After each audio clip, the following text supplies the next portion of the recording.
I think the one thing about being a new parent that they don't tell you, but they tell you, is how hard it is.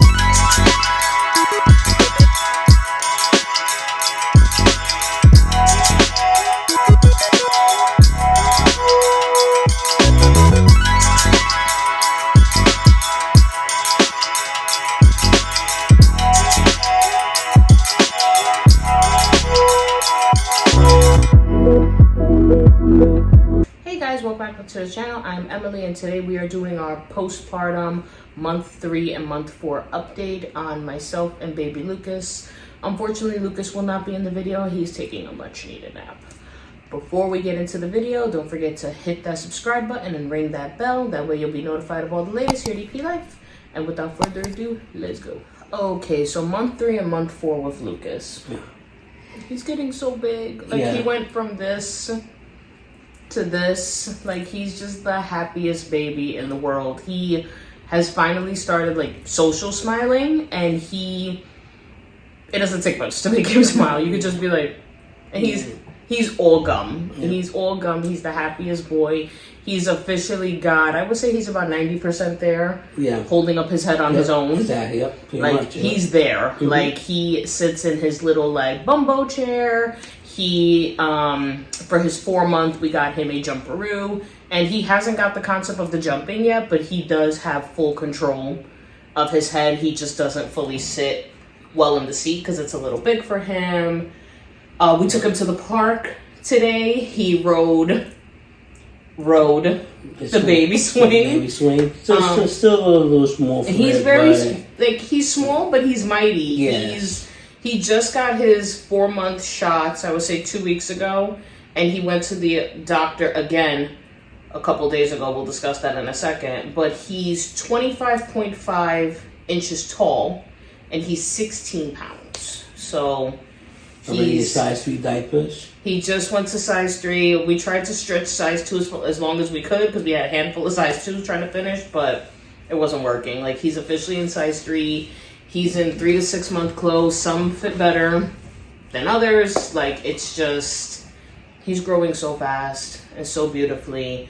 He is doing very well on the Neocate formula, like we mentioned in our previous video.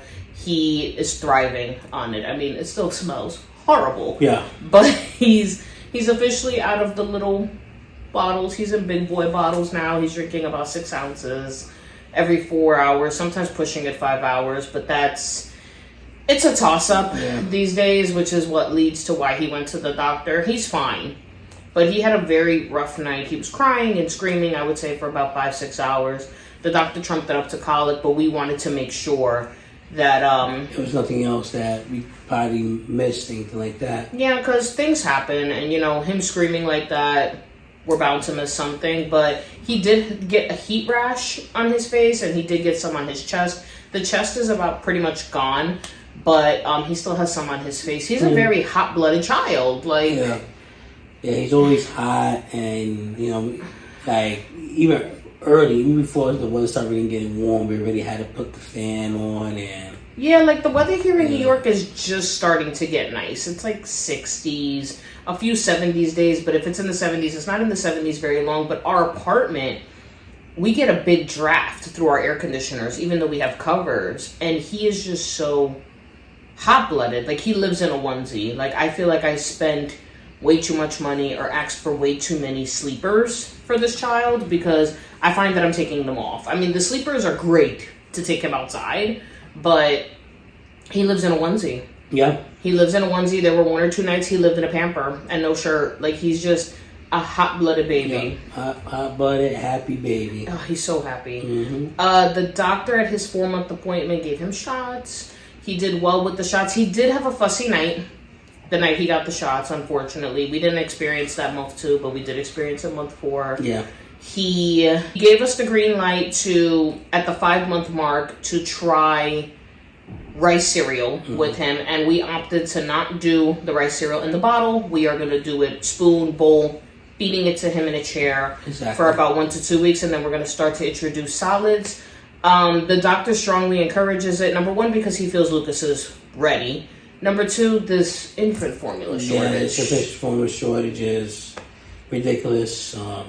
You know, I'm kind of hoping that the solid stores well, because it'll give us a little more peace of mind of getting formula. Getting formula, because he won't need as much. So we'll be able to slow down when it comes to formula. I mean, he's still gonna need formula, but at least we won't need too much formula. I just hate that this is even a conversation. You know, like, I have a lot of feelings about it. I try not to watch the news or talk about it or think about it, but every time we get down to like 2 to 3 cans, I think about it, and I'm just like, how are we in a place right now that you can't find infant formula, especially our infant formula? You know, the doctor's mentality is, if it ain't broke, don't fix it. Mm-hmm.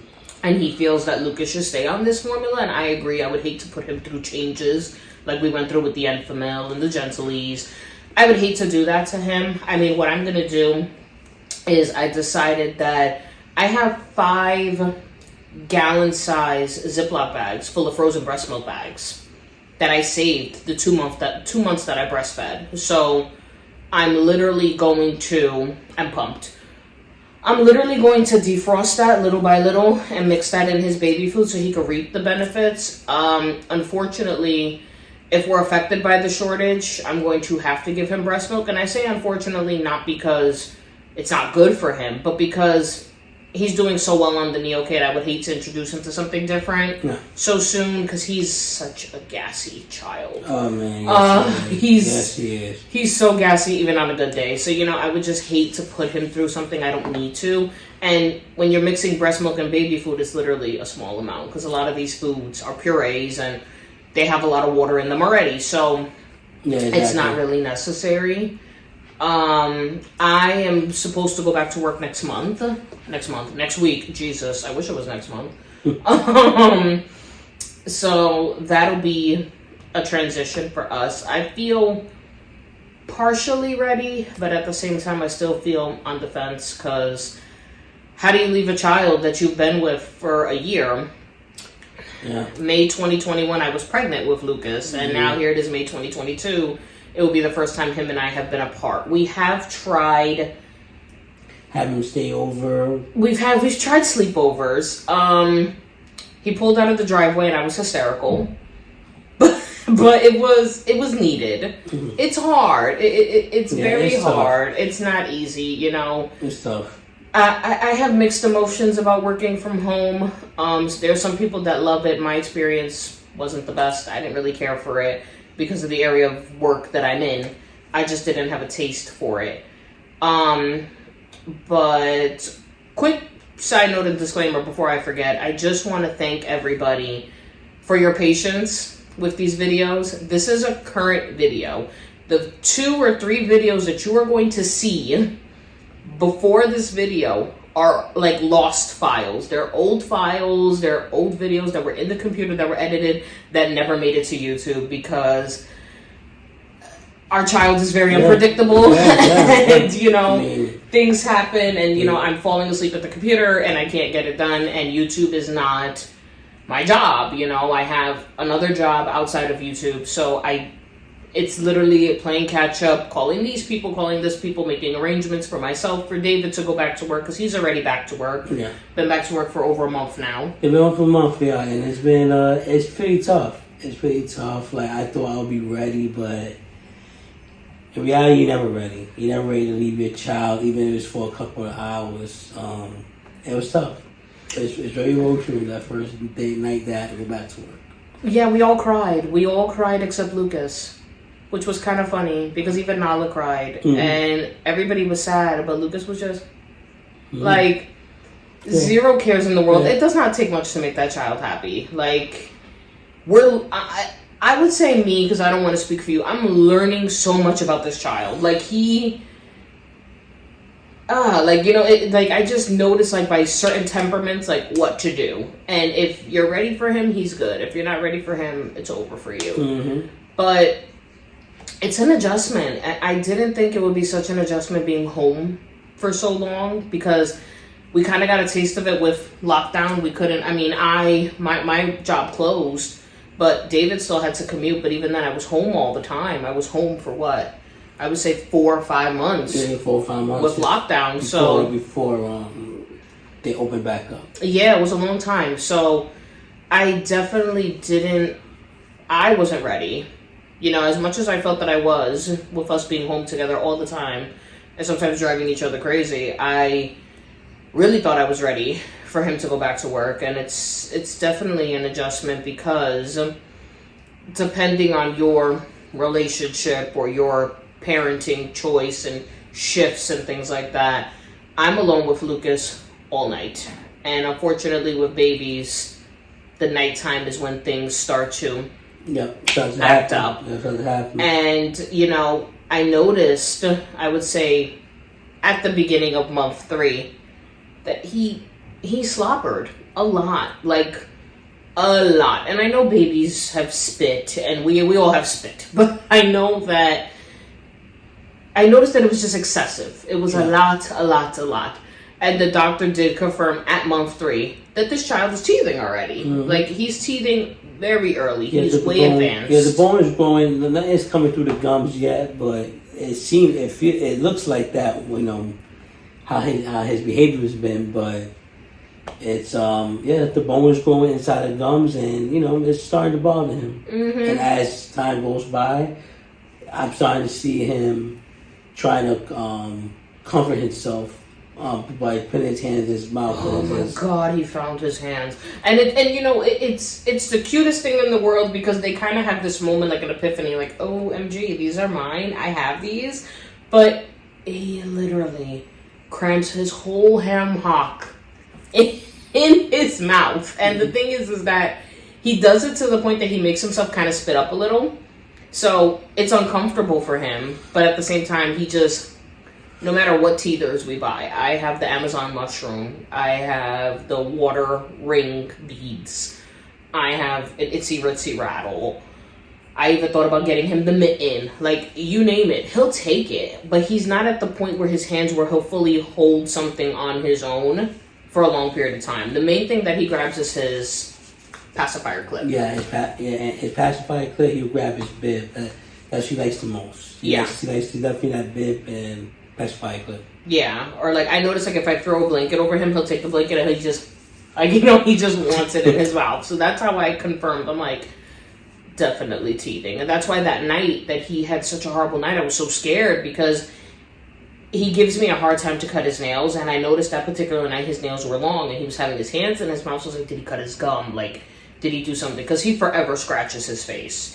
So he does. He does, but I think the one thing about being a new parent that they don't tell you, but they tell you, is how hard it is. Like, it's just, you have this baby that's screaming and crying, and you're trying to soothe them, and then nothing's working. Nothing works. Nothing works. And it's just a matter of, I think we're at a place right now with being parents and being individuals and being a married couple that we're just trying to find a place for everything and everything in its place. Exactly. You know, it's very hard, and it's no joke. I mean, we know eventually, like, what we're going through is going to get better, but while that's progressing, it's tough. I can see why, you know, that people don't decide not to have. I feel like our generation. Yeah. I feel like our generation, I mean, not to like shame on us or anything, but I feel like our generation is kind of built like with this like, I don't want to say entitlement, but like this like, it's not as hard, you know, compared to how life was back then. I mean, everybody's dealt a different hand, but I feel like our generation is like, not this. Mm-hmm. You know? So, I mean, I don't regret my child, but there are some times that I'm just like, like, please let me sleep. Like, just let me get an hour. And even then, that hour goes fast. The hour feels like 15 minutes. It's fast. Mm-hmm. If he even lets you have the hour. But he is a tummy time champion. He does tummy time so well. He has this Fisher-Price piano. He loves to do tummy time on it. He loves to kick the piano. He's slowly starting to get the hang of rolling over. He only does it on one side. He hasn't grasped yet that it's both sides, but he'll get it with practice.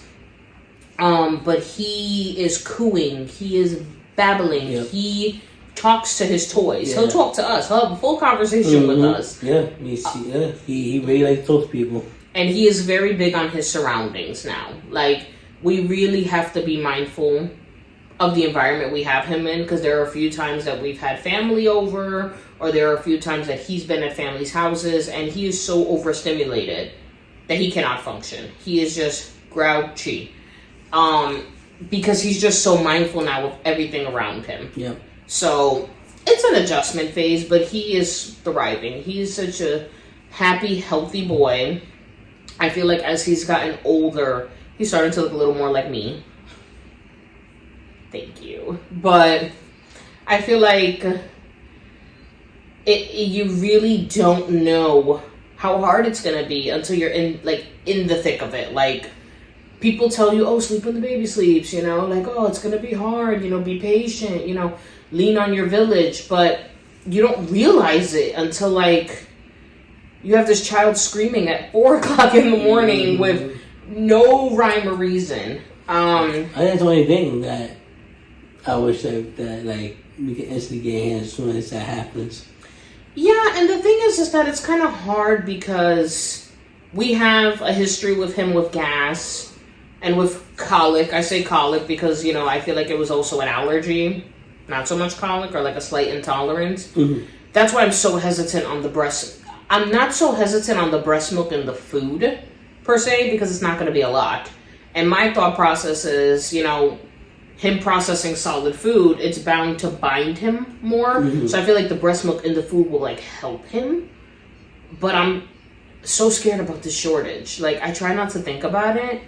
But, you know, the media is the media. They will excessively post these pictures of empty shelves and inflation and, you know, rationing. Yeah. Try to post like garbage. You know, so it's scary. Looks like we might be in luck though. Hopefully, this one place that I contacted look like, you know, they have. We'll see.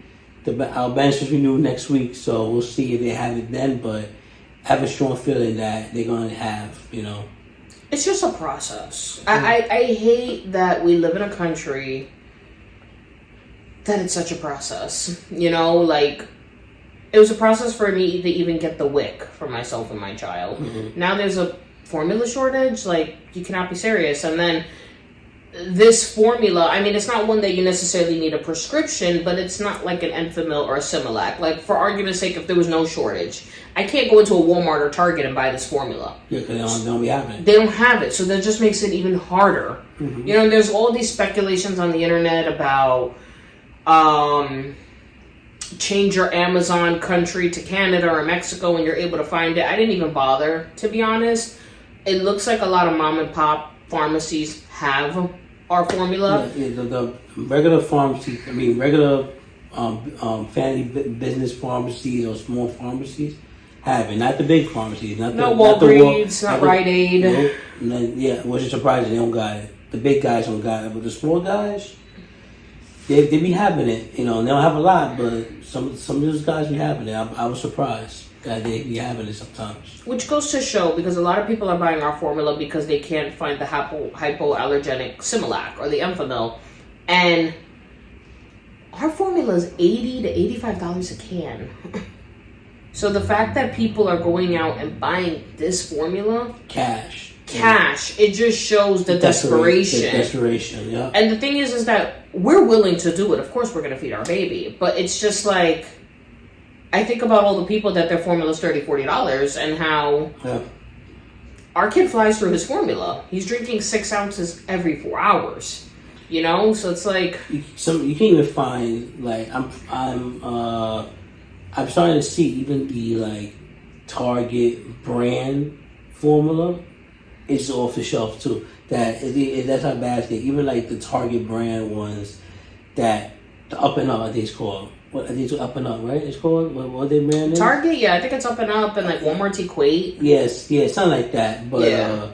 even their store brand formula is starting to not be there, and that's how desperate people are to even buy the formula that really no one buys. I mean, like, obviously, like, I would say in a situation like this, if I had any advice, being a new mother, or just a mother in general, listen to your pediatrician. They're your go-to. They're your advocates. We were lucky at the time that our pediatrician had samples, but even then, it's hard for them to get samples of our formula. They don't have it. They don't have it, but I really appreciate our pediatrician because he was very upfront with us. He was very transparent, and he said, listen, with this shortage, he's ready. Introduce him to solids. Yeah. Introduce him to solids, just what's going to be challenging for us is we have very opposite schedules. David works nights full-time. I work days, mid-shift, part-time. So I work 4 days a week. So I find the challenge with me going back to work is, we'll figure it out. But Lucas is on a routine right now, and it seems like the routine is working. I just find that being on a routine, putting in those 3 meals a day, making sure they're the same time every day, I feel that that's going to be the challenge with I had this thought process today while we were out for a walk. Everything with Lucas we've gone through, in a sense, with our cat Nala. So Nala gave us hell her first year. Like, Lucas is not giving us hell, but like, go with this. Nala had a very rough first year. She had like 3 ear infections. Mm-hmm. Her anal glands needed to be expressed. We changed her food like 3 times. It was a process, and it was trial and error and trying different things. And I feel like that's the same thing we have to go through with Lucas. Yeah. It's just we're going through it with a person who can't speak and can't tell us what's bothering him other than crying. But he... And the funny thing is, Nala don't even cry. And we was able to figure that out. That's how I know I'm built different and I can get it done. Because Nala would be sick, but she wouldn't even act sick. Nope. She will be playing and running around. But she'll still have diarrhea. She'll be throwing up. And she'll be throwing up, but she don't. But she act like she throws up. Oh, I'm playing. Oh, let me get your foot. I'm living my best life. Yeah. So. There's nothing wrong with me. Yeah, there's nothing wrong with her. Even though at that time she did have stomach problems. But she has a sensitive stomach. Yeah, I guess it's a family thing. Yeah. Lucas has one. I have one. Everybody has a sensitive stomach. I just know this stomach. But we celebrated our first Mother's Day together, which was super fun. We got some cute pictures. Got a little, photo shoot going on.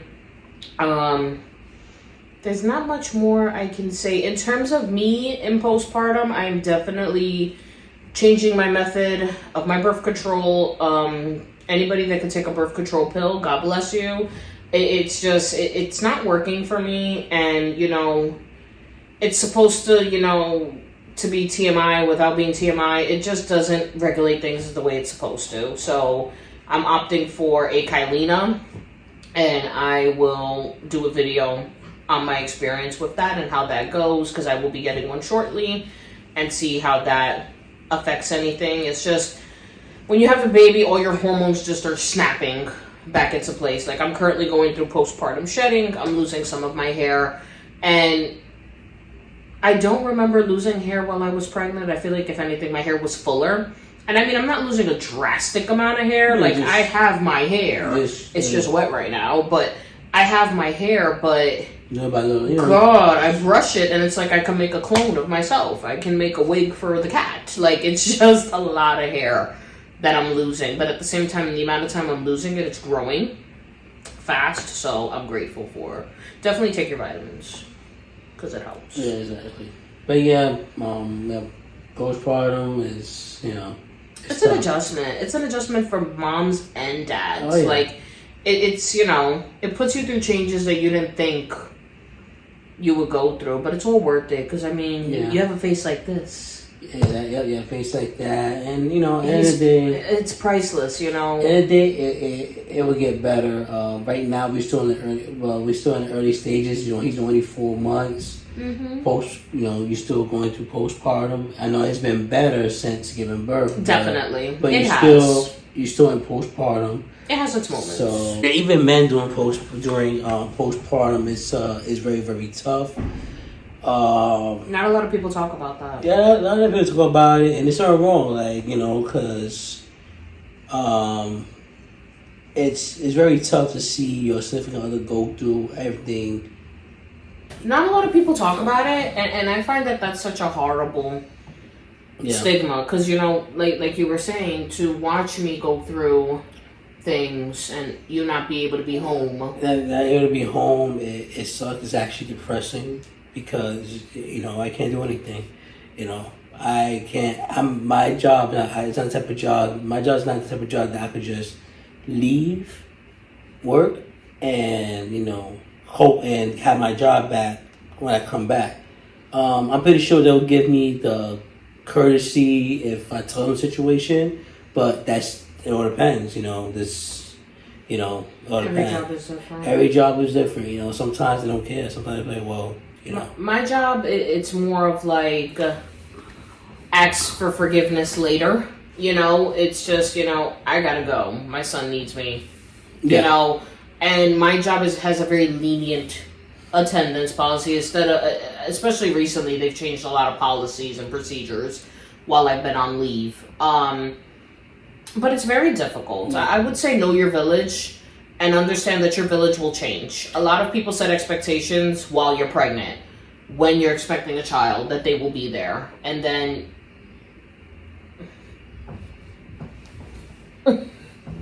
when you need them, sometimes they're nowhere to be found. It happens.